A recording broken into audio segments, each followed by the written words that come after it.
नमस्कार, आप देख रहे हैं हिम स्टार। आपका बहुत बहुत स्वागत है। हिम स्टार हिमाचल प्रदेश का आपका अपना चैनल। आइए शुरू करते हैं हिमाचल से जुड़ी कुछ मुख्य खबरें।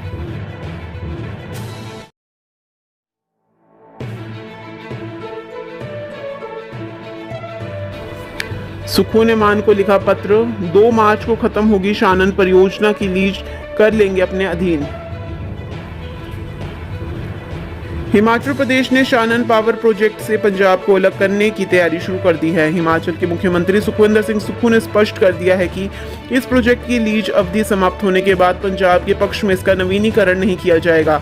लीज की अवधि समाप्त होते ही हिमाचल के इंजीनियर इस प्रोजेक्ट का कामकाज संभाल लेंगे। शानन पावर प्रोजेक्ट की लीज 2 मार्च 2024 को समाप्त हो रही है। प्रदेश सरकार ने इस लीज के नवीनीकरण या इसे बढ़ाने का कोई फैसला नहीं लिया है। हिमाचल के मुख्यमंत्री ने इस कार्य में पंजाब के मुख्यमंत्री से सहयोग देने की अपील करते हुए पंजाब पुनर्गठन एक्ट का भी हवाला दिया है। ब्रिटिश शासनकाल के दौरान मंडी के तत्कालीन राजा जोगिंदर सिंह ने बिजली उत्पादन के लिए शानन प्रोजेक्ट को 3 मार्च 1925 को 99 साल के लिए पंजाब को लीज पर दिया था। इस लीज की अवधि 2 मार्च 2024 में समाप्त हो रही है। इस समय यह प्रोजेक्ट पावरकॉम के अधीन 110 मेगावाट हाइड्रो बिजली पैदा करता है, जो पंजाब को काफी सस्ती पड़ती है। दूसरी ओर पंजाब सरकार की उदासीनता के कारण यह प्रोजेक्ट अब काफी जर्जर हालत में है। पंजाब सरकार ने अपनी इमारतों, रोपवे, ट्रॉली सेवा और परियोजना के अन्य उपकरणों का रखरखाव बंद कर दिया है। अंग्रेजों ने पठानकोट और जोगिंद्रनगर के बीच भारी मशीनरी को शानन परिसर तक पहुंचाने के लिए एक नैरो गेज रेल लाइन भी बिछाई थी, जो आज एक पर्यटक स्थल के रूप में पहचान बन चुकी है। 1966 में राज्यों के पुनर्गठन के बाद केंद्र ने पंजाब को शानन पावर हाउस का अधिकार दिया था, क्योंकि ब्रिटिश प्रतिनिधि कर्नल BC बैटी और मंडी के राजा जोगिंदर सेन के बीच 1925 में हस्ताक्षरित पट्टा समझौता भी समाप्त नहीं हुआ था।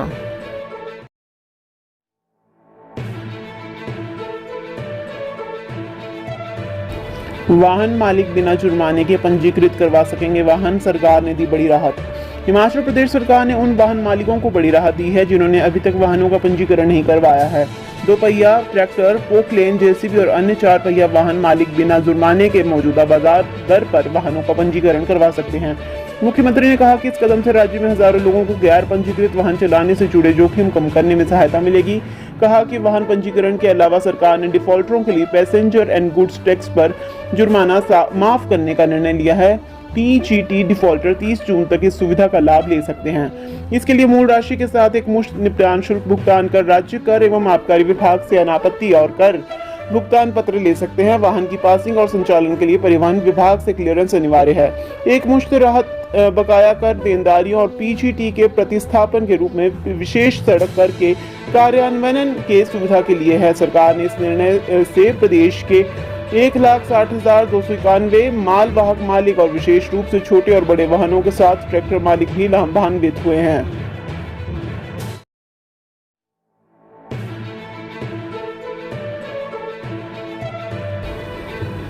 हिमाचल आइकन्स 2023 कार्यक्रम में आज सम्मानित होंगे प्रतिष्ठित लोग। डिप्टी CM मुकेश करेंगे शिरकत।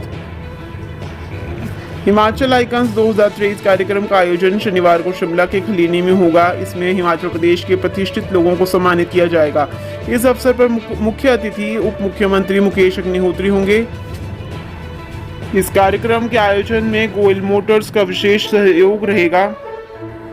जिन प्रतिष्ठित व्यक्तियों, उद्यमियों, रियल एस्टेट से जुड़े कारोबारियों, अन्य कारोबारियों, शिक्षाविदों, स्वास्थ्य क्षेत्र के सफल लोगों आदि ने अपने अपने क्षेत्र में बेहतरीन कार्य किए हैं, उन्हें कॉफी टेबल बुक में भी स्थान दिया जाएगा। ये सभी समारोह में सम्मानित किए जाएंगे।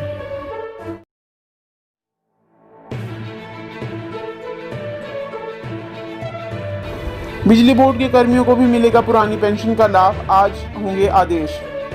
राज्य बिजली बोर्ड के कर्मचारियों को भी पुरानी पेंशन योजना का लाभ मिलेगा। मुख्यमंत्री सुखविंदर सिंह सुक्खू ने कहा कि इससे बिजली बोर्ड के लगभग 6,500 कर्मचारी लाभान्वित होंगे। मुख्यमंत्री ने प्रदेश के विकास में सरकारी कर्मचारियों की महत्वपूर्ण भूमिका पर बल देते हुए कहा कि सरकार ने मंत्रिमंडल की पहली बैठक में ही पुरानी पेंशन योजना बहाल करने का निर्णय लिया। इससे 1.36 लाख से अधिक सरकारी कर्मचारियों को लाभ मिला है। उधर पुरानी पेंशन योजना बहाल करने के लिए संघर्षरत कर्मचारियों ने बिजली बोर्ड प्रबंधन को झुका दिया है। बोर्ड प्रबंधन शुक्रवार को ओपीएस बहाल करने के लिए लिखित आदेश जारी करेगा।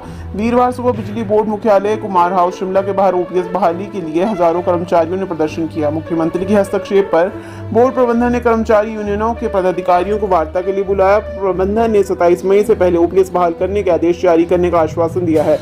इसके बाद कर्मियों ने प्रदर्शन स्थगित कर दिया। उधर बिजली कर्मियों के प्रदर्शन के चलते शिमला सर्किल के सभी कार्यालयों में कामकाज प्रभावित रहा।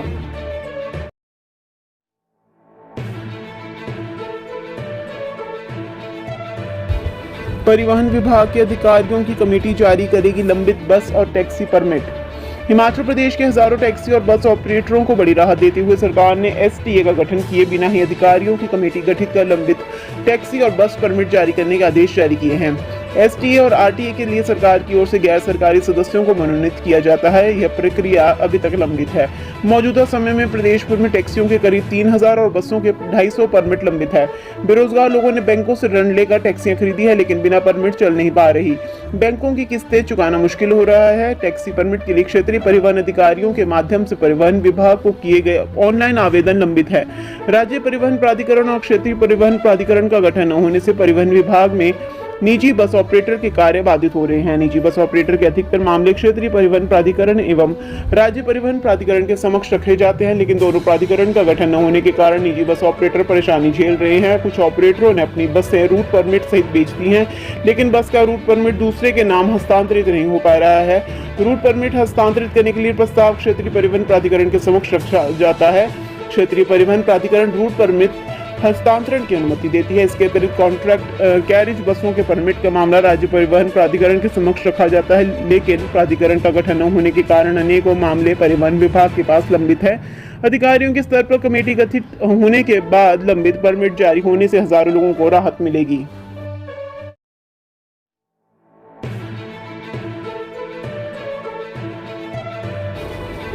क्षेत्रीय अस्पताल ऊना में खुलेगा ट्रॉमा सेंटर, केंद्र सरकार से मिली मंजूरी। ऊना जिले में होने वाली दुर्घटनाओं में गंभीर रूप से घायल लोगों को अब क्षेत्रीय अस्पताल ऊना में ही त्वरित उपचार मिल सकेगा। इसके लिए केंद्र सरकार ने अस्पताल में ट्रॉमा सेंटर खोलने की अनुमति प्रदान की है। ट्रॉमा सेंटर सर्जन से लेकर अन्य आधुनिक सुविधाएं उपलब्ध रहेंगी। इससे मरीजों को आपातकाल में medical college Tanda, PGI Chandigarh और निजी अस्पतालों का रुख नहीं करना पड़ेगा। क्षेत्रीय अस्पताल के समीप 3 स्तरीय ट्रॉमा सेंटर का निर्माण जल्द शुरू होने जा रहा है। केंद्र से मंजूरी मिलने के बाद बजट मिलते ही इसकी टेंडर प्रक्रिया शुरू कर दी जाएगी। जिले में बीते कई वर्षों से ट्रॉमा सेंटर बनाने की मांग उठ रही है। इसको लेकर धरातल पर अभी ट्रॉमा सेंटर का निर्माण नहीं हो पाया है। जिले में ट्रॉमा सेंटर न होने से मरीज और तीमारदारों को भारी परेशानी झेलनी पड़ रही है। बता दें कि जिले में सड़क हादसों और गंभीर रोग से ग्रसित मरीजों का उपचार क्षेत्रीय अस्पताल में संभव नहीं हो पाता है। मरीजों की हालत गंभीर होने पर उसे टांडा मेडिकल कॉलेज या पीजीआई के लिए रेफर कर दिया जाता है। समय पर उचित उपचार की सुविधा नहीं मिलने से मरीज कई बार रास्ते में दम तोड़ देते हैं। ट्रॉमा सेंटर की सुविधा मिलने से ऐसे मरीजों की जिंदगी बचाई जा सकती है।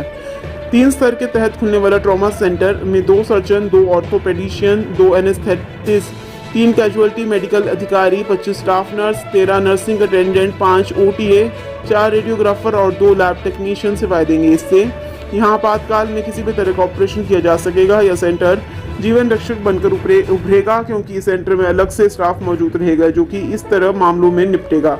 ऐसे में मरीजों को उपचार के लिए इधर उधर नहीं जाना होगा।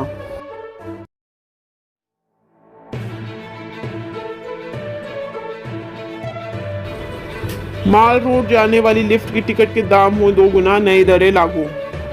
पर्यटन विकास निगम ने राजधानी शिमला के कार्ट रोड से माल रोड जाने वाली लिफ्ट की टिकट के दाम बढ़ा दिए हैं। अब लिफ्ट से आने और जाने वालों को 10 की जगह 20 रुपए चुकाने होंगे। शुक्रवार से नई दरें लागू कर दी गई हैं। इससे पहले 2013 में टिकट के दाम बढ़ाए गए थे। 2019 में टिकट के दामों में बढ़ोतरी प्रस्तावित थी, लेकिन कोरोना काल के चलते दाम नहीं बढ़ाए गए थे। लिफ्ट का नियमित इस्तेमाल करने वालों को छूट का ऐलान भी किया गया है। दोनों ओर का मासिक पास बनाने पर 25%, साल का एक मुश्त पास बनाने पर 30% छूट मिलेगी। कई दरों से में बुजुर्गों के लिए कोई छूट नहीं दी गई है। पर्यटन विकास निगम उप महाप्रबंधक धीरज बाली ने बताया कि लिफ्ट की टिकट दरें करीब 10 साल के बाद बढ़ाई गई है। दरों में बढ़ोतरी 4 साल पहले प्रस्तावित थी, जो कोरोना काल के चलते टाल दी गई थी। टिकट का मूल्य 10 से बढ़ाकर 20 रुपए सभी वर्गों के लिए किया गया है। स्थानीय लोगों के लिए मासिक पास पर 25% और वार्षिक पास पर 30% छूट देने का फैसला किया गया है।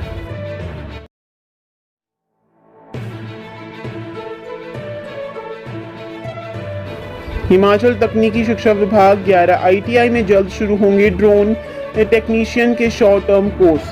हिमाचल प्रदेश तकनीकी शिक्षा विभाग 11 औद्योगिक प्रशिक्षण संस्थानों में आज के समय की मांग को देखते हुए drone technician short term course शुरू करने जा रहा है। यह कोर्स हिमाचल कौशल विकास निगम के आर्थिक सहयोग से निःशुल्क करवाया जाएगा। यह कोर्स को शुरू करने के लिए विभाग और ITI स्तर पर तैयारियां लगभग पूरी कर ली गई हैं। कुछ ITI में कोर्स का पहला बैच बिठाने के लिए काउंसलिंग की प्रक्रिया पूरी कर 20-20 प्रशिक्षुओं के बैच भी फाइनल कर दिए गए हैं। इसके लिए विभाग द्वारा ITI के प्रशिक्षकों के एक बैच को 3 स्तर पर ट्रेनिंग देने की प्रक्रिया भी पूरी कर ली गई है। यह बैच इन दिनों राष्ट्रीय कौशल प्रशिक्षण संस्थान कानपुर से सर्टिफाइड कोर्स पूरा कर लौटने वाला है। ITI को कौशल विकास निगम की ओर से ड्रोन उपलब्ध करवाए जा रहे हैं। राजधानी शिमला ITI सहित अन्य 11 ITI में इस प्रशिक्षण के लिए लैब सहित हर तरह की सुविधाएं उपलब्ध करवाई जा रही है। यह अपनी तरह का सबसे अधिक रोजगार के अवसर प्रदान करने का कोर्स साबित होगा। आने वाले समय में ड्रोन टेक्नोलॉजी के बढ़ते उपयोग को देखते हुए कोर्स पूरा किए जाने पर युवाओं को ड्रोन के रखरखाव और इसकी मरम्मत का कार्य मिलेगा। इससे युवा बेरोजगारी से निपट सकेंगे, रोजगार शुरू कर सकेंगे।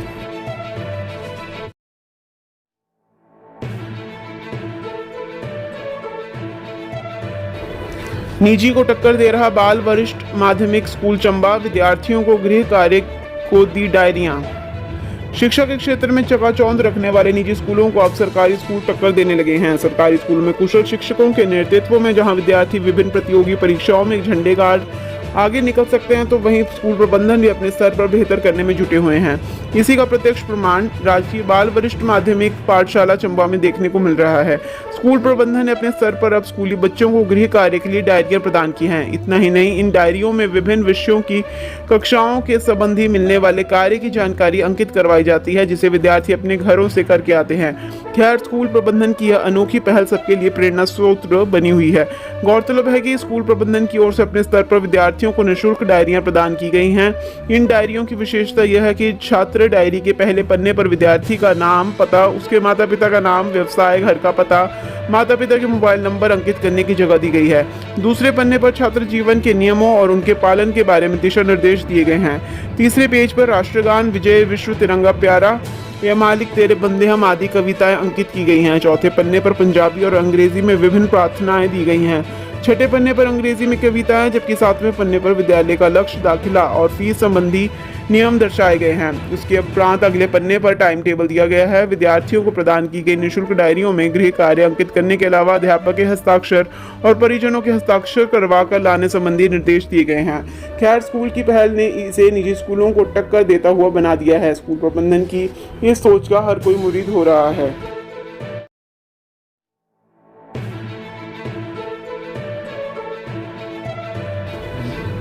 मां चिंतपूर्णी के दरबार में पहुंचे DGP संजय कुंडू, माथा टेक कर लिया आशीर्वाद। हिमाचल पुलिस महानिदेशक संजय कुंडू शुक्रवार को मां चिंतपूर्णी के दरबार पहुंचे। मंदिर पुजारी संदीप कालिया ने उनसे विधिवत पूजा अर्चना करवाई। मां के दरबार में माथा टेकने के बाद मंदिर स्टाफ ने कुंडू को माता रानी की फोटो भेंट स्वरूप दी। पत्रकारों से बातचीत करते हुए कुंडू ने कहा कि श्रद्धालुओं को यहां बेहतर तरीके से माता रानी के दर्शन हो सके, इसे लेकर सिक्योरिटी प्लान तैयार किया गया है, जिसे बहुत जल्द अमली जामा पहनाया जाएगा। मंदिर परिसर और मंदिर के बाहर बाजार में CCTV कैमरे जगह जगह पर लगाए गए हैं, जिससे चिंतपूर्णी क्षेत्र की सुरक्षा व्यवस्था और मजबूत होगी। कुंडू ने कहा कि चिंतपूर्णी क्षेत्र पंजाब बॉर्डर के साथ लगने के कारण कुछ असामाजिक तत्व यहां आपराधिक गतिविधियों को अंजाम देते हैं, जिसको रोकने के लिए पुलिस को निर्देश दिए गए हैं और रात में भी गश्त करने के लिए कहा गया है।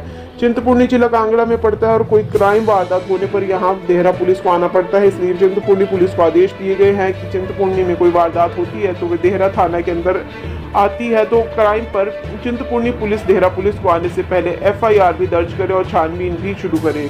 देहरा पुलिस की एक पुलिस चौकी चिंतपूर्णी में खोले जाने पर कहा कि इसको लेकर सरकार को प्रस्ताव भेजा जाएगा। हिमाचल की हर खबर पाने के लिए हिम स्टार से जुड़ें।